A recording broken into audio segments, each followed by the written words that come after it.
नमस्ते बच्चों, कैसे हो? मस्त, मजे में, मजे कर रहे हो और पढ़ाई कर रहे हो कि नहीं? साथ साथ कर रहे हो ना? बहुत अच्छे। तो आज हम कुछ अलग सीखेंगे। देखते हैं वो क्या है। तो देखते हैं इसको पढ़कर ये क्या लिखा है। आप जरा ध्यान से सुनना और मुझे बताना इसका मतलब क्या है। पूछिए तो जाने। पूछिए तो जाने मतलब होता है पहली। बूझिए मतलब आप अगर पहचान जाओगे तो हम आपको मान जाएंगे कि आप कुछ कुछ सीख गए हो हिंदी। ठीक है, तो ये पहेलियां आपने सुना भी होगा। तो मैं पढ़ूंगी पहली। पहली में एक नाम छुपा होता है कि ये किसके बारे में बोला जा रहा है। आपको बताना है कि ये किसके बारे में बात हो रही है। ठीक है। जाला एक अनोखा बुनकर। तो सबसे पहले आपको सोचना है जाला बुनता कौन है। कीट पतंगों को भरमाती। कीट और पतंग मतलब पतंग मतलब पतंगों मीन्स उड़ने वाले कीड़े, और कीट मतलब जो छोटे कीड़े जो चलते हैं। तो वो कीड़ों को वो भरमाती है मतलब खा जाती है। मेरी सुघड़ बनावट देख। सुघड़ मतलब होता है बहुत सुंदर। सुघड़ मतलब होता है बहुत सुंदर। बनावट मतलब जो वो बनाती है वो बहुत ही सुंदर है। सारी ही दुनिया चकराती। सारी दुनिया परेशान हो जाती कि इतना सुंदर ये किसने बनाया है, ये कौन है बनाने वाला। तो कौन है जरा आप सोचो और जोर से इसका जवाब दो मुझे। धीरे से नहीं, जोर से बोलना है क्या है वो। मैं फिर से एक बार पढ़ती हूँ। जाला एक अनोखा बुनकर कीट पतंगों को भरमाती। मेरी सुगढ़ बनावट देख सारी ही दुनिया चकराती। कौन है वो बताओ। मकड़ी। मकड़ी मतलब स्पाइडर। ये सामने आपके। ठीक है, अब हम दूसरी पहेली पढ़ेंगे। अंतिम अक्षर अगर हटाओ मतलब जो नाम है जिस चीज के बारे में बात कर रहे हैं उसके अंदर तीन अक्षर है। जैसे इसमें अक्षर तीन है तो इसका अंतिम अक्षर हो गया र। तो ये जिस भी चीज का नाम है उसका अंतिम अक्षर अगर हटा दिया जाए तो केवल और बना रह जाता। मतलब और ही दिखाई देगा, और के आगे कुछ और एक अक्षर है। मुझको कुछ भी कह सकते हो, मुझे कुछ भी कह सकते हो, दादी बहना या फिर माता। मैं किसी की दादी भी हो सकती हूँ, किसी की बहन भी हो सकती हूँ, मैं किसी की मम्मी भी हो सकती हूँ। तो कौन है वो जिसके नाम में और आता है। आधा नाम तो आपको बता चुके हैं। सोचो सोचो सोचो क्या है वो। मैं बताऊं। औरत। औरत मतलब स्त्री। ये देखिए।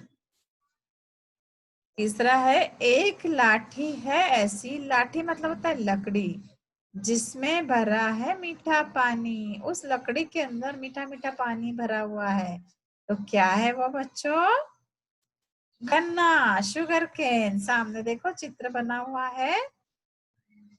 अगला है हरा है बाहर अंदर लाल। बाहर से वो हरे रंग का है और अंदर से लाल लाल है। ये तो आप समझ गए होंगे। काले बीज है हजार। उसके अंदर छोटे छोटे बीज है बहुत सारे। गर्मी से जब हो बेहाल खाए इसको बार बार। गर्मी में खाना हमारे लिए इसको बहुत अच्छा होता है।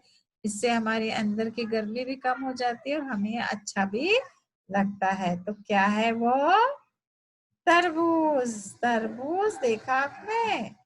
अब हम बढ़ेंगे अगले पन्ने पर। देखते हैं अगले पन्ने पे क्या है। ये मैंने आपका पेज नंबर 18 खोला हुआ था। अब आप भी खोल लीजिए और हम बढ़ेंगे अगले पन्ने पर। ये है आपका पेज नंबर 19, अगला पन्ना। मैं इसको जूम कर रही हूँ, पास में ला रही हूँ पढ़ने के लिए। तो आप देखेंगे। अभी देखिए कुछ करने की बात। आपने कहानी, हमारी जो कहानी थी मीठा पहाड़, उसमें चींटी क्या करती है, उसको एक बर्फी का टुकड़ा मिलता है और वो जब जाती जा रही होती है तो वो बर्फी को पहचानती कैसे है। तो उसे वो तो ऐसे पड़ा हुआ दिखाई देता है, तो उसे पता कैसे चलता है कि ये खाने की चीज है, ये बर्फी है। बच्चों, आपने देखा होगा आपके घर में अगर कोई मीठी चीज गिरती है तो चींटियां तुरंत आ जाती है। अगर उसके आसपास चींटी कोई भी ना हो तभी भी अगर आप 2-3 घंटे के बाद देखोगे या दूसरे दिन देखोगे तो उस पर चींटियों की लाइन लगी होती है। तो चींटियों को पता कैसे चलता है कि यहाँ कुछ खाने की चीज रखी हुई है? तो आपको पता है चींटियों की नाक जो है वो बहुत ज्यादा दूर की खुशबू भी सूंघ सकती है। तो चींटी को पता कैसे चला ये बर्फी है? उसने उसको सूंघ कर देखा अपनी नाक से। कैसे सूंघा उसने? अपनी नाक से। हम भी किसी चीज को सूंघते हैं, मतलब खुशबू लेते हैं, तो हम कैसे सूंघते हैं? अपनी नाक से। तो आप कुछ और चीजें कैसे करते हैं वो यहाँ पे पूछा गया है, इसका जवाब भी आपको देना है। जब आप जवाब दोगे तब मैं आपको आगे का उत्तर बताऊंगी, ठीक है? अब यहाँ पे एक उदाहरण दिया है, चीजें मतलब बर्फ की ठंडक। मतलब बर्फ जो होता है फ्रिज में, आइस, उसकी ठंडक आप कैसे महसूस करते हैं? आपको पता कैसे चलता है वो ठंडा है? तो उसे छूते हैं, जब आप उसको टच करते हैं, उसे छूते हैं, तो आपको पता चलता है वो ठंडा है। पर किस चीज से आप छूते हैं उसको? त्वचा से। किस चीज से छूते हैं आप? त्वचा मतलब होता है स्किन। हम टच किस चीज से करते हैं? स्किन से। अब दूसरा है फूल की गंध। फूल की गंध मतलब होता है खुशबू। तो फूल की खुशबू हमको कैसे पता चलती है? आप बताओ, कैसे पता चलती है हमें फूल की खुशबू? गंध मतलब होता है खुशबू। सोचिए। और किस चीज से हम वो काम करते हैं? देखेंगे।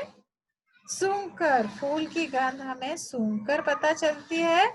और सूंघने का काम करते हैं नाक से, ऐसे, है ना? चॉकलेट का स्वाद, ये तो सब फटाक से बता देंगे इसका आंसर। कैसे पता चलता है? खाकर। और खाते हम कैसे हैं? मुंह से। पतंग के रंग, पतंग उड़ाई है आपने कभी? उसके रंग आपको कैसे पता चलते हैं? देखकर। कैसे पता चलते हैं? देखकर। और हम देखते किस चीज से है?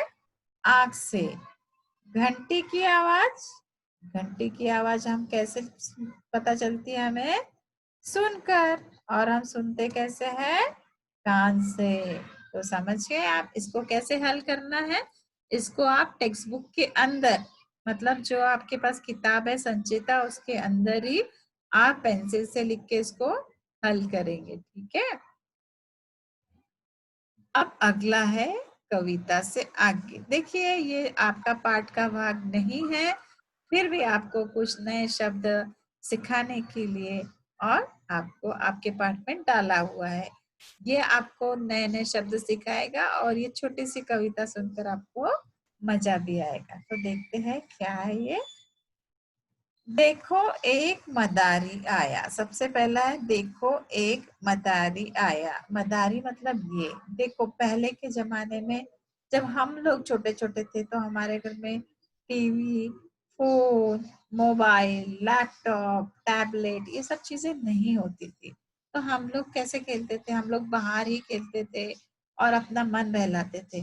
फिर भी जो छोटे बच्चे होते हैं ना, उनको कुछ अलग अलग चीजें देखने का मन करता है, तो उन्हें अच्छा लगता है। तो पहले क्या होता था, अभी भी शायद छोटे गांव में होता होगा, मदारी बोल के एक आदमी होता था जो साथ में एक बंदर को लेके आता था, छोटा सा बंदर। उसको वो ट्रेनिंग दे के लाता था कि वो बंदर छोटे छोटे करतब करके बताए, नाच के बताए, टोपी पहनता था, वो लोगों को बाय बाय करता था, नमस्ते करता था, ऐसी कुछ कुछ चीजें वो मदारी उसको सिखा के लेके आता था। तो ये जो बंदर लेके आता था उसे बोलते थे मदारी। मदारी मतलब होता है नचाने वाला। ऐसे मदारी शब्द का मतलब होता है जो हमें नचाए। तो ये बंदर को लेके आता था और उससे डांस भी करवाता था, इसलिए इसे मदारी कहा है। देखो एक मदारी आया, साथ में अपने क्या लाया? यहाँ पे क्या आएगा आंसर? क्या लाया है मदारी उसके साथ में? बंदर। क्या लाया है मदारी? बंदर। बंदर का है डैश निराला। क्या निराला है? क्या अलग बात दिख रही है बंदर में जो दूसरे बंदरों में आपने नहीं देखी है? देखिए मैंने उसको पॉइंट भी किया है। बंदर का है ढंग निराला, अलग ढंग का, अलग तरीके का बंदर है वो, कुछ अलग ही तरीके से। और कानों में पहने हैं बाला, अरे इसका तो अलग ही तरीका है, क्योंकि सारे बंदर कानों में बाले पहनते हैं क्या? बाला मतलब होता है इयर रिंग्स, तो बंदर पहनते हैं क्या? नहीं, इसलिए उसने बोला है बंदर का है ढंग निराला, कानों में पहने हैं बाला। लाल डैश और आंखें छोटी, लाल क्या दिख रहा है भाई बंदर का? देखो कुछ दिख रहा है लाल रंग का? लाल मुंह और आंखें छोटी, छोटी छोटी सी आंखें है उसकी। लंबी डैश थोड़ी सी मोटी, उसकी दुम जो है, उसकी पूंछ जो है वो कैसी है? लंबी दुम, दुम को बोलते हैं पूंछ। थोड़ी सी मोटी, लंबी है लेकिन कैसी है? थोड़ी सी मोटी। तो ये कविता भी आपको मजे मजे के लिए मैंने पढ़ाई है, तो आप इससे नए नए शब्द सीख सकते हैं और उन्हें पहचान सकते हैं।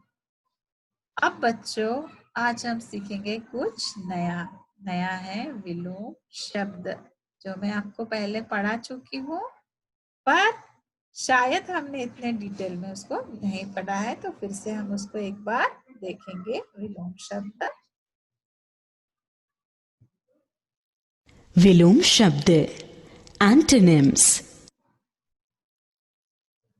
बच्चों, प्रत्येक चित्र को ध्यानपूर्वक देखो और समझो। आपको एक चित्र के बाद उसका उल्टा अर्थ देने वाला चित्र दिखाई देगा। विलोम का अर्थ उल्टा होता है।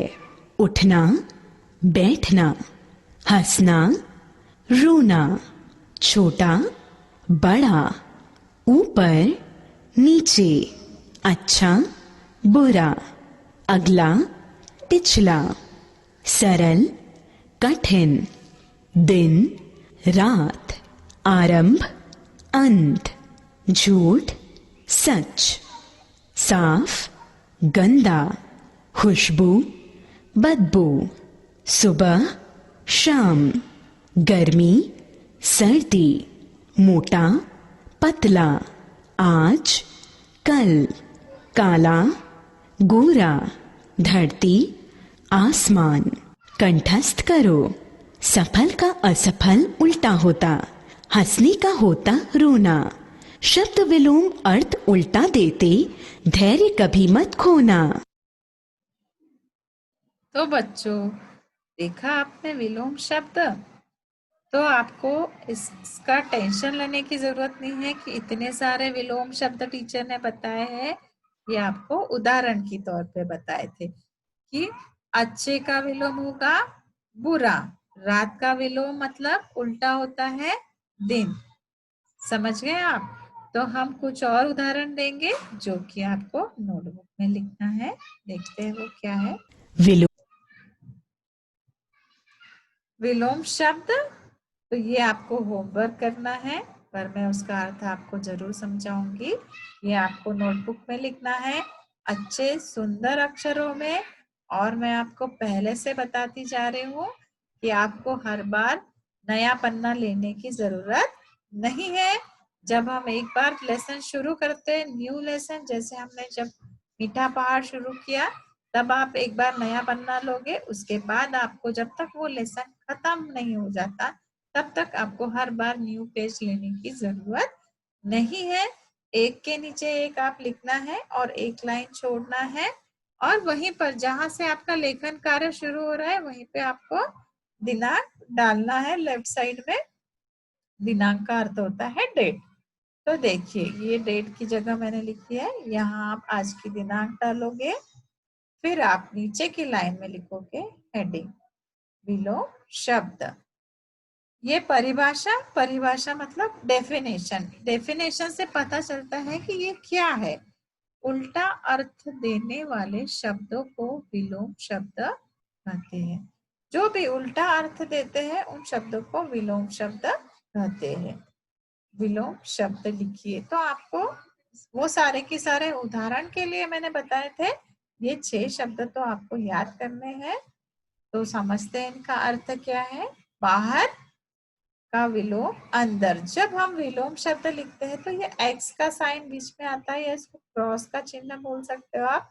इसका मतलब होता है उल्टा, बाहर का उल्टा, अंदर, आना का उल्टा, जाना, या इसको हम विलोम भी बोल सकते हैं, आना का विलोम जाना, धीरे का विलोम तेज, हंसना का विलोम रोना, आगे का विलोम पीछे, ऊपर का विलोम नीचे। अब ये गृह कार्य मतलब होमवर्क क्या है आपका, दिए गए विलोम शब्दों को पुस्तिका, पुस्तिका मतलब है नोटबुक में लिखिए। तो ये आपको सुंदर अक्षरों में लिखना है, साथ ही साथ आपको याद भी रखना है। तो बच्चों, आज हमने नया क्या सीखा, विलोम शब्द। इसको आपको समझना है, याद करना है और सुंदर अक्षरों में नई नोटबुक में अपने लिखना है। ठीक है, तो अब हम मिलेंगे अगली बार।